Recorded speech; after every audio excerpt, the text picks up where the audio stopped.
Welcome to my second video of this Ashes of Creation economy series. Today I will discuss the supply-demand dynamics of the materials markets in a similar manner that I did the gold market in the previous video. I also get into the gathering systems of ashes, and I am going to mix in some of the theoretical strategy talk that is mostly planned for the final video, but I think it is appropriate to talk about in this video as I talk about the subjects. To start out, I do want to talk about something that should have been in the previous video, and that is real money transactions. Now, I know Ashes of Creation is not going to have the ability to buy gold or any other sort of pay to win. However, every MMO has a black market where gold selling occurs. Some MMOs are much better than others at limiting this activity, and Ashes is committed to having active GM teams that will monitor this, so hopefully it will be much better than average at limiting this activity. But no doubt some gold will still be transacted for real world money just like in every MMO. This activity is mostly bad, but there is one benefit. The benefit is that the in-game currency gets a little bit of a peg to a more stable real world. This is the same strategy that many governments have used, pegging their currency to the US dollar to provide some local currency stability.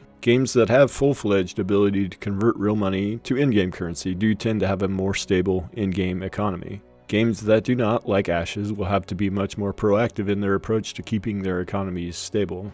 Now, the truth is, Ashes is a game that is designed to have some degree of instability.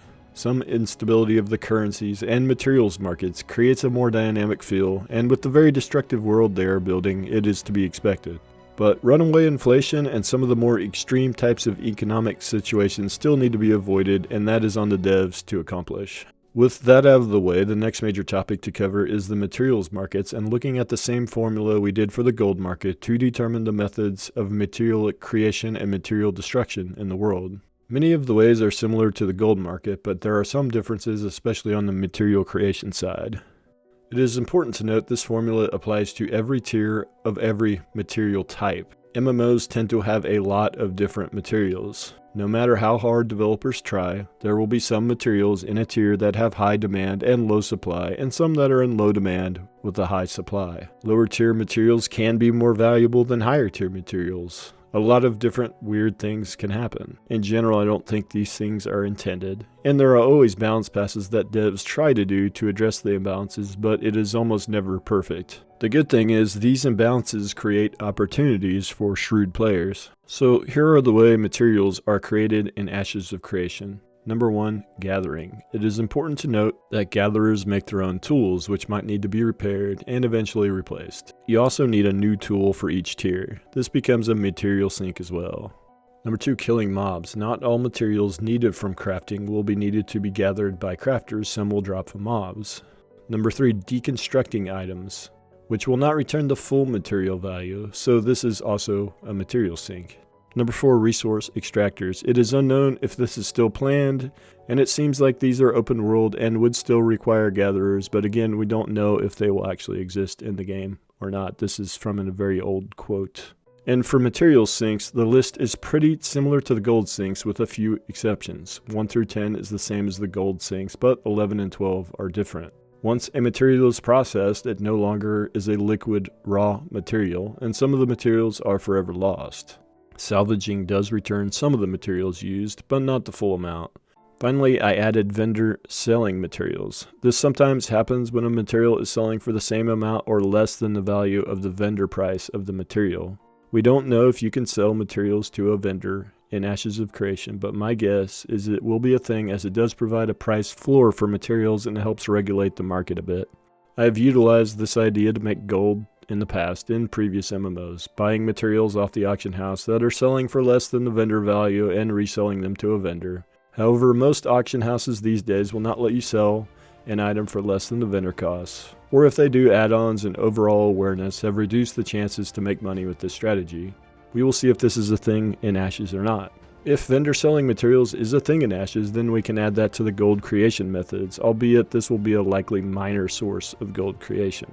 Something very important to note with raw materials is that the plan is for all tiers of materials to have a relevance even in the endgame. The way this is accomplished is by requiring a lower tier material to process the higher tier materials. This is something other MMOs have done, New World is a recent example. This is overall a good idea, but there is one caveat to this. What ends up happening with this system is that to make the highest tier items, you need a massive amount of lower tier materials. In New World, this created a situation where the lowest tier materials actually had the highest values. This has since been adjusted with patches, but I hope Ashes proactively monitors this in Alpha 2 to get it right before launch. A couple of ways to adjust this are simply changing the numbers required in crafting and processing recipes to keep a proper balance, increasing the low tier spawns and amount gathered per spawn, or a more novel approach might be to award some lower tier materials when gathering higher tier materials. Either way, the potential imbalances that could be created here are a potential opportunity for making gold.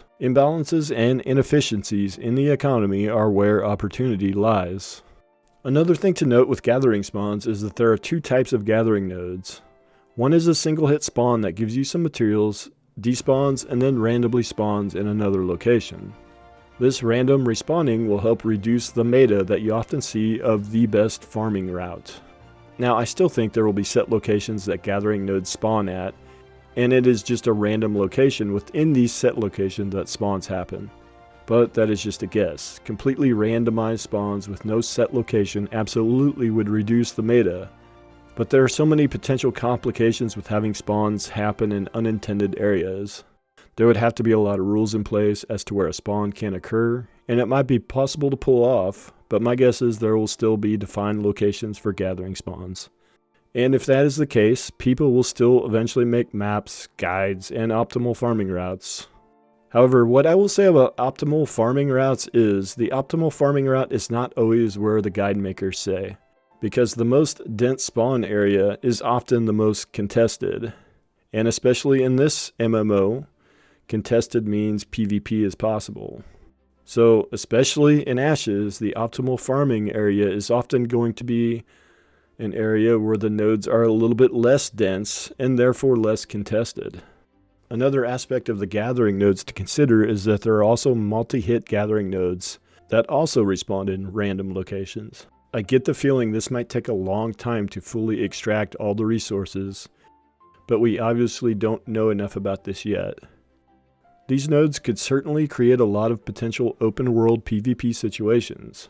I don't know that there will be a lot of reasons to go corrupt, but one I can definitely think of is if I see a person harvesting a high tier multi-hit node, especially if they have their mule out, as we know mules can carry 10 times more than a player can. In this situation, it might be worth risking corruption. It is also very important to know that both raw materials and processed materials cannot be moved across the world instantly like in many MMOs. There are a few fast travel options such as the family summons system and the scientific metropolis superpower, but you cannot have materials in your possession to use these forms of travel. Materials will have to be moved through the world using the caravan system. In theory, this creates the potential for different pricing for the same item in different parts of the world. Again, this is something that is very much different from the modern theme park MMO WoW clones. Some sandboxes have done this, such as EVE Online, but it's rare for most modern MMOs. This, I think, creates huge opportunities for gold making in the form of regional arbitrage. Arbitrage is just taking advantage of price differences for the same item, and is something that has existed for most of human history in various forms.